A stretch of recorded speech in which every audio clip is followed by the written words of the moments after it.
Hey runners, I'm at the Dore Theater, and on February 7th, ASTA, the Association of Student Theatrical Artists, along with Impulse Theater, will be presenting a special reading of the play Feliz by Michael Mejia.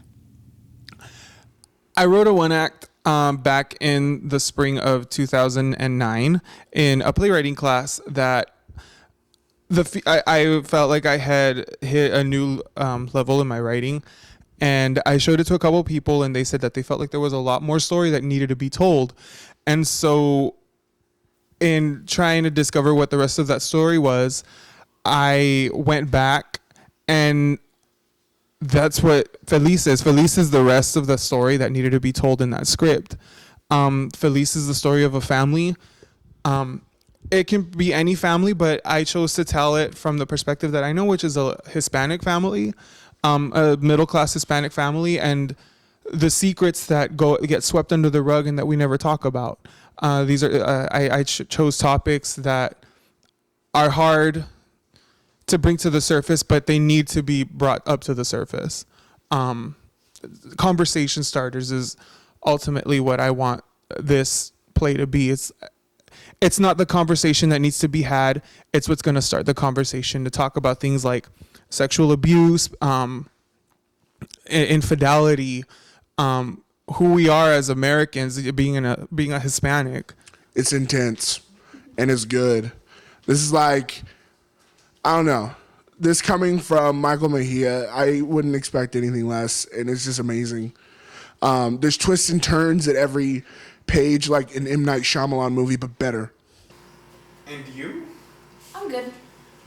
Selling Avon. Gloria got you. She wouldn't leave me alone.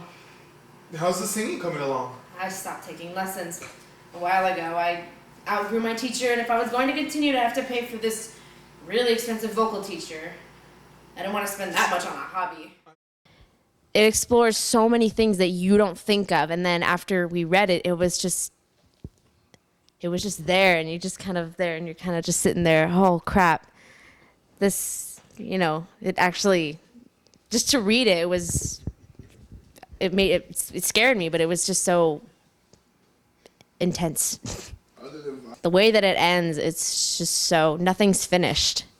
Everything is just built up on top of it, and nothing's finished. It just leaves you wanting to know, how are they going to fix this? Is it going to be fixed? Do they intend to fix it?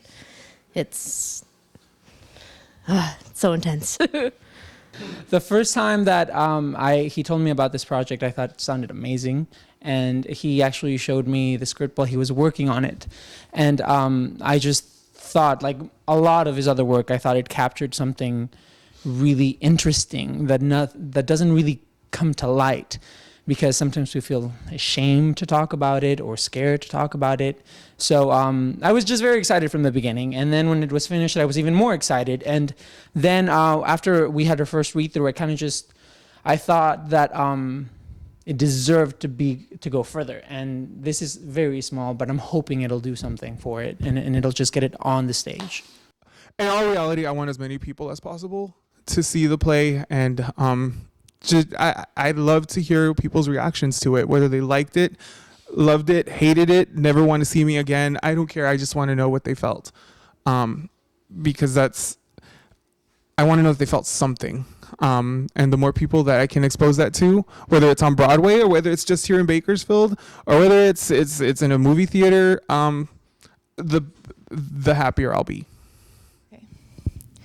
Feliz will be here at the Doors Theater Arena on Monday, February 7th. Doors open at 6 p.m. with free admission, and the show starts at 6:30 p.m. Thank you so much for watching. This has been Megan with the RunnerOnline.